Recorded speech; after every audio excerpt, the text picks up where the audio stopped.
Folks, welcome back to the show. I've got an amazing guest on the line. We're speaking to Dr. Tracey Wilen. She has amazing credentials. She's held executive positions at Apple, Cisco, Hewlett Packard. She's written 11 books, and she's really an expert on employment. But what we're talking about today is employment while you're on your summer vacation. Did I say that right, Tracey? Yes, you did, Stuart. Thank you. Now tell us a little bit about what you're doing. That's very interesting. Well, Stuart, we live in a 24 by 7 world, and in the past, people would just take off the summer. And today, people just really can't afford to do that. That's and true. what I looked at was really, if you were an adult not working, what summer options do you have?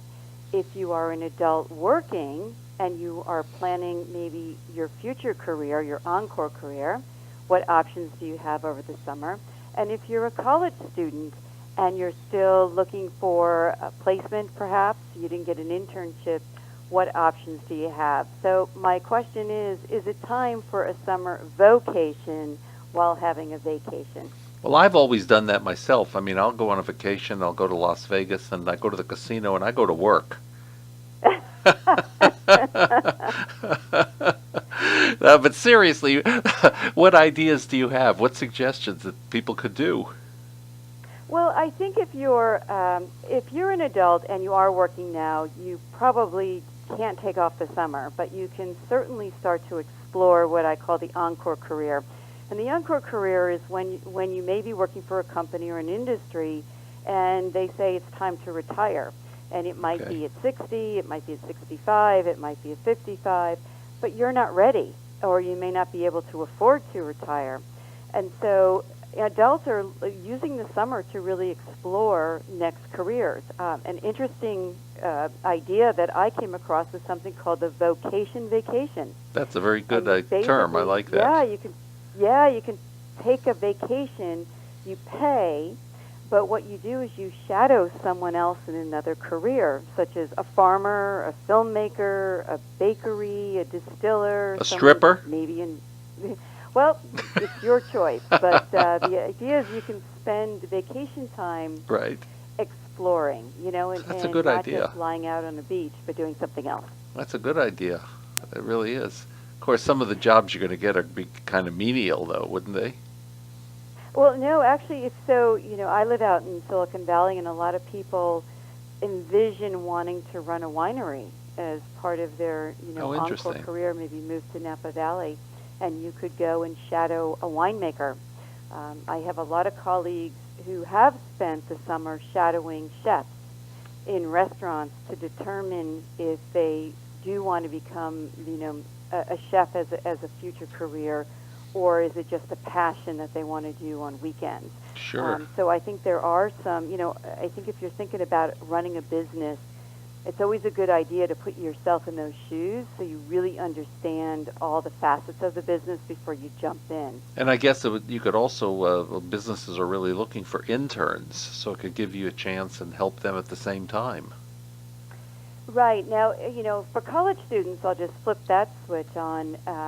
By now you should have an internship if you're in a formal program, and a lot of college students don't.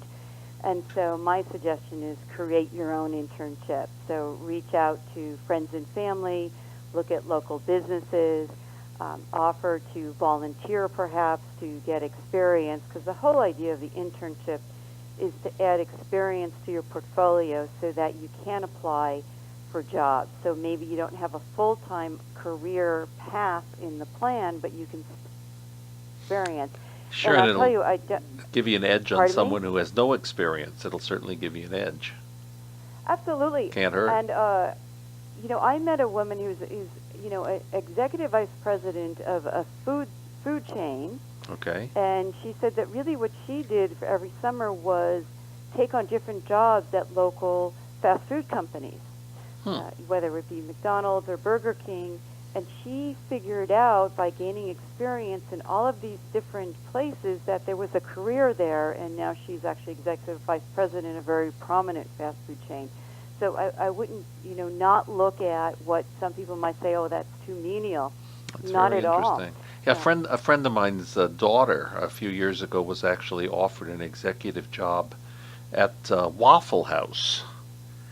Yep. But everyone who goes to work at Waffle House, they'll get their pay as an executive, but they have to spend like 6 months or a year actually working in the stores. But I, I, she actually I turned the think it's, job down because she had all her teeth. yeah, you know, But that is actually, I think it is a good idea because I think sometimes we over glamorize, what a retail executive would be like, traveling the world. But right. until you really figure out all those facets, I think it's important. That's interesting. What did she end up doing? Oh, she got a job in another company. She's an accountant, but she just couldn't see herself at the Waffle House. I don't Hmm. think I could blame her, but as I say, she did have her teeth, so that was kind of hard to work there. Tracey, tell us about the book you've written. I know you've written 11, but your latest book, can you tell us about that? Sure. The latest book is called Employed for Life, and what really drove me to write that book was, the employment varied across the United States. Right. Number one, so there's a lot of people looking for jobs in transition, and at the same time, getting a job has gotten much more technology-based. There's social media Sure. tools now, such as LinkedIn and job boards and aggregators. So how do you get a job? Number two is we're living longer. And the reality of having one job for life has gone away. I mean, the Bureau of Labor Statistics will show you that the average job stay today is about 4 years, 4 months. And That's so if interesting. you're in constant flux and looking for a job, what does that mean for you? So you have to reinvent yourself many times in your lifetime. You have to reinvent yourself or skillfully stay employable, right? So Right. the whole idea is how do I make sure that I'm highly employable because I may be living longer than a firm. Well, let's see, that's something And I've never had to be concerned with because nobody would hire me. I wouldn't even hire me. Tracey, I want to thank you so much for coming on the show. You were delightful. And again, the book is Employed for Life. I imagine you can get it on Amazon and everywhere else. Absolutely. My website is TraceyWilen.com. Tracey, thanks again for coming on the show. And folks, you Thank can you. hear this again if you would like on iHeart Radio. You can listen to any of our shows.